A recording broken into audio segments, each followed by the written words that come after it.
Last week, I spent 5 hours and $49 to complete Google's latest AI Essentials course for beginners. And since I need to recoup that money to fund my addiction to parasocial relationships with AI, I made this video to share 5 key takeaways from the course, the pros and cons, and to give you a definitive answer as to whether this certificate you receive at the end will indeed get you laid. I mean, paid more because you now have a new skill.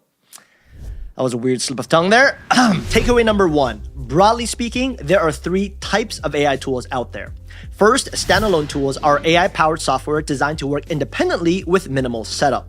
This category includes general-purpose chatbots like ChatGPT, Gemini, Claude, and Perplexity, as well as specialized apps like Speako, Otter AI, Midjourney, and Gamma. Although they serve completely different needs, all these tools are classified as standalone because they can be accessed directly through their websites or apps and can be used without integration with other software. This is in contrast to the second category, tools with integrated AI features, which refers to built-in enhancements within a particular piece of software. For example, after drafting a post in Google Docs, I can either copy and paste this text over to a standalone app like ChatGPT to improve my writing, or I can use the built-in or integrated Gemini for Workspace AI feature to make adjustments. Another example would be I can either use Midjourney as a standalone tool to generate images for a presentation, or I can create an image directly within Google Slides by using, again, Gemini for Workspace. In these instances, ChatGPT and Midjourney are standalone AI tools, and Google Docs and Google Slides are tools with integrated AI features. Third, a custom AI solution is an application that's tailor-made to solve a specific problem. For instance, Johns Hopkins University developed an AI system with the sole objective of detecting sepsis.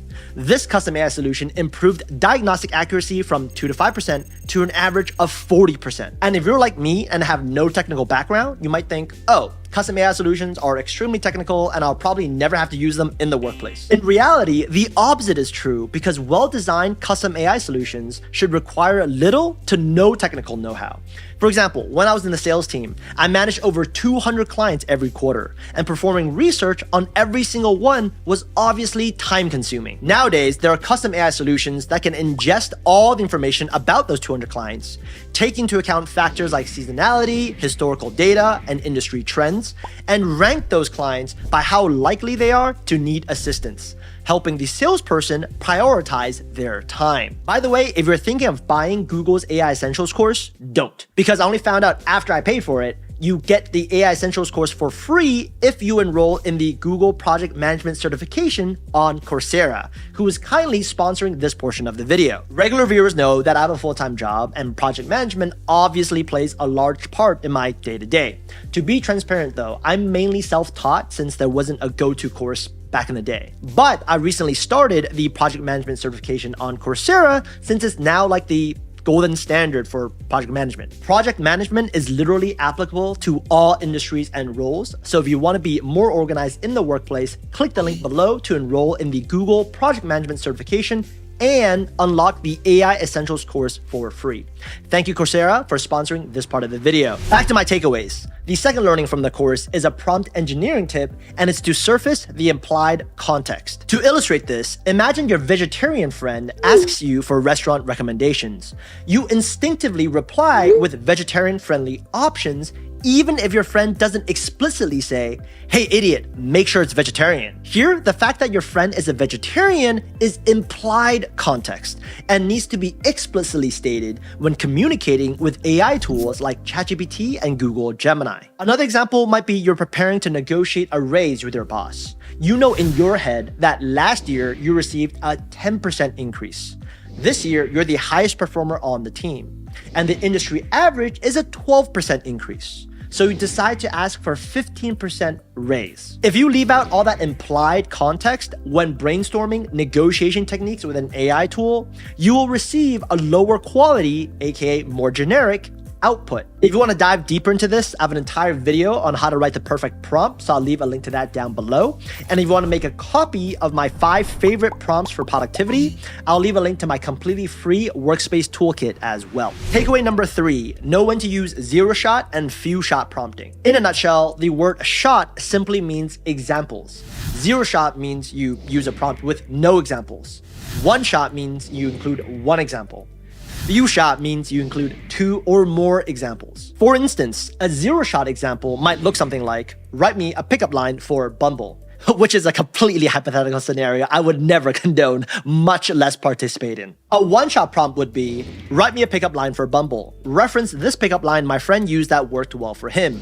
And you include an example of what your friend wrote. A few-shot prompt would look the same as one shot with just 2 or more examples of successful pickup lines. And as you can imagine, the more relevant examples you provide the AI tool, the more relevant the output. And for the record, if my future wife is watching this, I've obviously never done this myself. This is just an example for this video.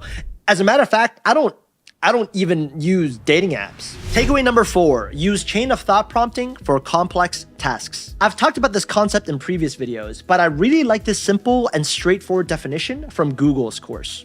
When you divide a single task into more manageable steps, you help the large language model produce accurate and consistent results. A relatable real-world example would be writing a cover letter. Option 1, you share your current resume and the job description with the chatbot and just prompt it to write you a cover letter. Option 2, with chain of thought prompting. You break the large task, writing an entire cover letter, into manageable steps, with step 1 being, based on my resume and the job description, write an attention-grabbing hook for my cover letter. Then, after making some minor tweaks to the hook paragraph, step 2 would be pasting that back into the chatbot and asking it for the body paragraph.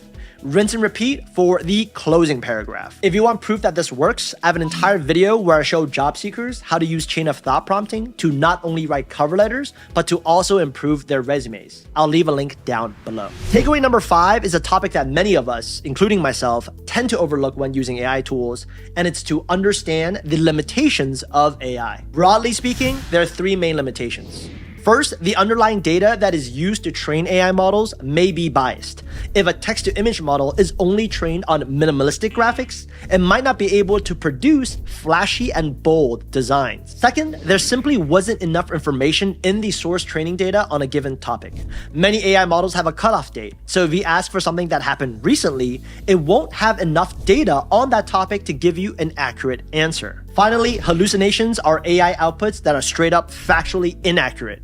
Sometimes this is a feature and not a bug, when you're brainstorming new ideas, for example. Other times, hallucinations perpetuate false information, so you definitely want to double check your answer for what I call high-stake tasks. For example, what sort of supplement or vitamins to take given your health goals. When it comes to pros and cons, I'm going to start with who this course is not for. This course is not for you if you're already using AI tools like ChatGPT and Google Gemini as part of your daily workflow, and you're looking to dive deeper into specific AI use cases. And that's because although they do a great job explaining complex topics, the examples they give in the course are pretty vague. For instance, in one of the lessons, they gave an example where a company uses AI to decrease customer service response times. And that was it.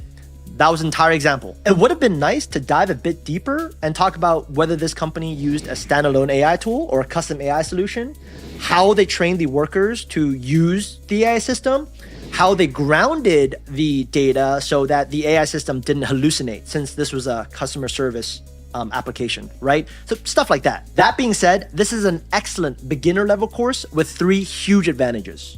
First, you're learning from Google employees who are established experts in the field of AI. They know what they're talking about, and they're not just some random person on the internet who enjoys making crass jokes. Second, as a visual learner, I'm amazed at how they're able to use simple graphics to explain complex topics.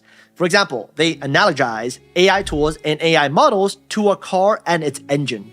The model/engine provides the underlying capabilities, while the tool, like the car, helps you in completing the task. Third, the interactive elements are surprisingly helpful. The activities or homework are well designed in that they actually help you learn a key concept from that lesson. The graded assignments are also not that easy. They're mainly multiple choice, but you actually have to pay attention to get 80% and pass the quiz. Last but not least, the course provides a curated list of AI tools for beginners to explore and includes a glossary of common AI terms that are now prevalent in our daily lives. To sum up, this course is great for beginners, visual learners, and you can use the legit certificate you get at the end to attract prospective employers and or partners.